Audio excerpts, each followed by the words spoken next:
حضرت علی رضی اللہ تعالی عنہ کے والد عبد مناف، ان کا نام کیا تھا؟ عبد مناف۔ اہل تشیع ان کے نام کو چھپاتے ہیں، ابو طالب نام رکھا۔ ابو طالب، یہ تو طالب عبد مناف کا بیٹا تھا، حضرت علی کا بھائی تھا۔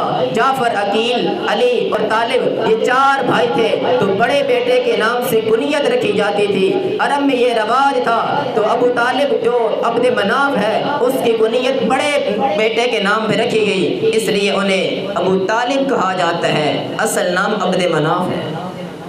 جو لوگ کہتے ہیں کہ ابو طالب ایمان لے کر آ گیا تھا، تو میرا سوال ہے، اگر ابو طالب ایمان لے کر آیا تھا، صحابی بن گیا تھا، نام عبد مناف تھا، عبداللہ عبد الرحمن نہیں تھا، نام عبد مناف تھا، اگر صحابی بن جاتا تو جو بھی کافر سے مسلمان ہوتا، اگر اس کا نام غلط ہوتا تو نبی علیہ السلام اس کا نام تبدیل فرما دیتے تھے۔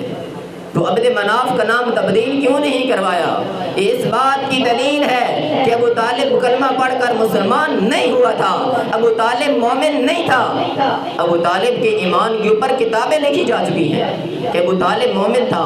بخاری کے الفاظ ہیں، ابو طالب مرتے وقت کہتا ہے، میں ملت عبد المطلب پر مر رہا ہوں، میں کلمہ نہیں پڑھوں گا، اس نے انکار کر دیا تھا۔